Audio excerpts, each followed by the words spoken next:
18 novembre 2008, chakra coronal et amour divin. Il semble bien que mon incapacité à percevoir l'amour divin soit liée à une mauvaise utilisation du chakra coronal. J'ai plus de facilité pour le troisième œil, ce qui provoque sûrement ma perception du monde sous forme d'énergie consciente et ma difficulté à percevoir le divin, ailleurs que dans les végétaux.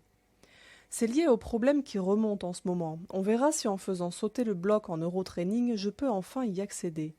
C'est super con de pouvoir toucher un ange et de ne pas pouvoir ressentir le divin en lui. Bonjour la frustration. Apparemment les pointes se bouchent dans mon chakra coronal parce que mon ego filtre ce qui ne lui plaît pas, d'après Pascal. D'où difficulté à recevoir certaines communications. Sinon, pour ma colère contre les religions, on dirait que ça se tasse. Bon, les chrétiens, ça va mieux, surtout depuis que j'ai lu cette histoire de saint qui prend le karma des autres. Moi, je pensais qu'ils étaient juste élus au Vatican au suffrage universel, les saints chrétiens, mais là, ça fait quand même bien réfléchir. Je mets le lien vers la vie du gars parce que franchement, c'est assez impressionnant.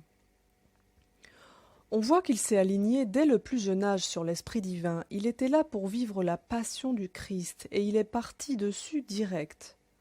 Résultat, une vie d'extase bien qu'il en ait chié pas mal au passage. Mais bon, c'est la technique des chrétiens qui veut ça. Je trouve très intéressant les guérisons. Apparemment, il guérit une femme qui est paralysée et quand un homme vient pour se faire soigner une angine, il lui annonce qu'il ne peut rien pour lui et qu'il va mourir parce que c'est la volonté divine. En résumé, il peut distinguer ce qui est de l'ordre du choix de l'esprit divin et de l'ordre de l'ego chez quelqu'un. Ce qui change tout puisqu'on ne peut aller contre les décisions de l'esprit divin, mais on peut soigner les gens de leur ego.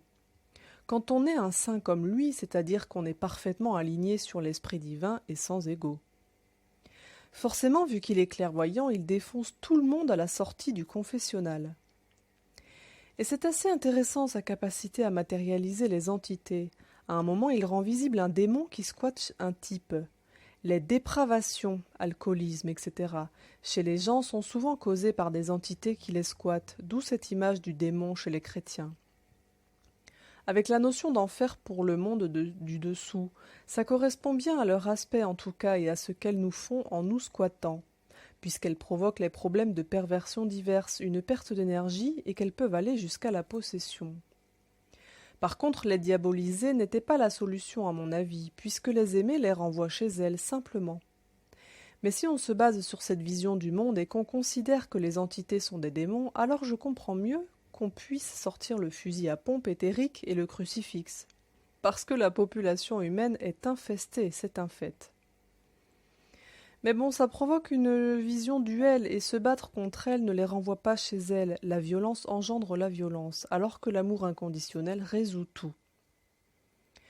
Les bouddhistes, idem. Je reconnais que globalement, ce sont eux qui sont restés le plus proches de la nature de l'homme. Quand j'expérimente un truc, j'en trouve toujours une explication chez les bouddhistes. Quelques bémols. Comme ils ne parlent pas du tout des pouvoirs, ce n'est pas facile de trouver des références chez eux à ce sujet.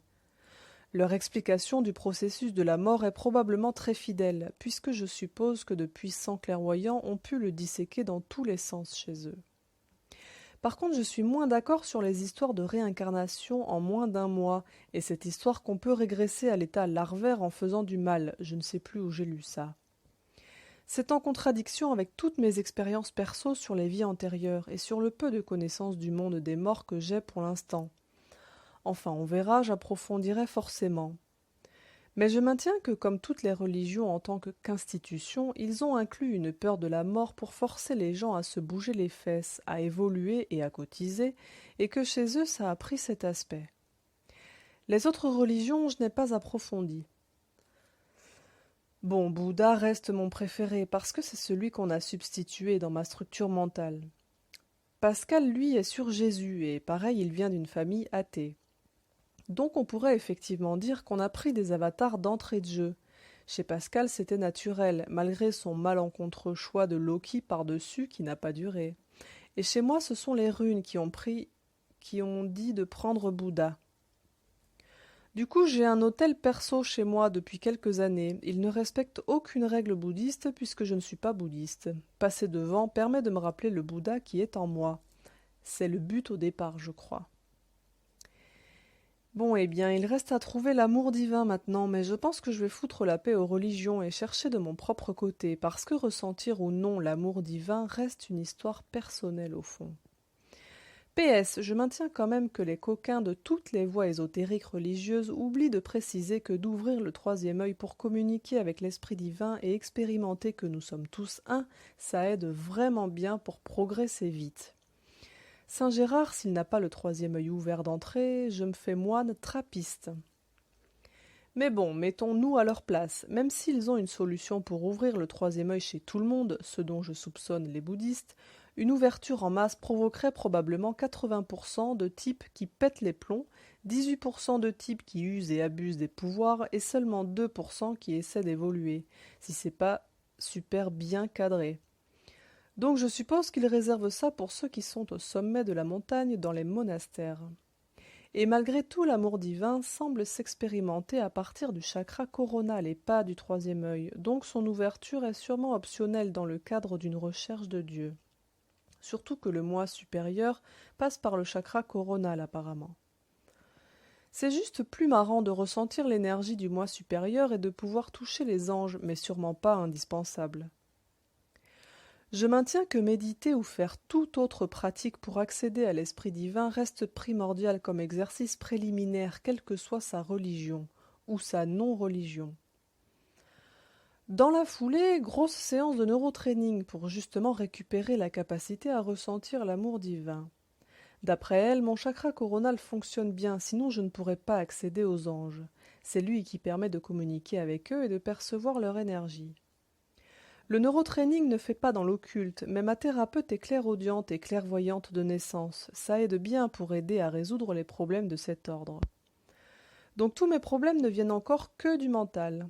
Elle m'a fait péter le problème, on va voir ce que ça donne, mais bon, c'est du lourd, va falloir digérer. Ça remet en cause toute ma vision du monde encore une fois.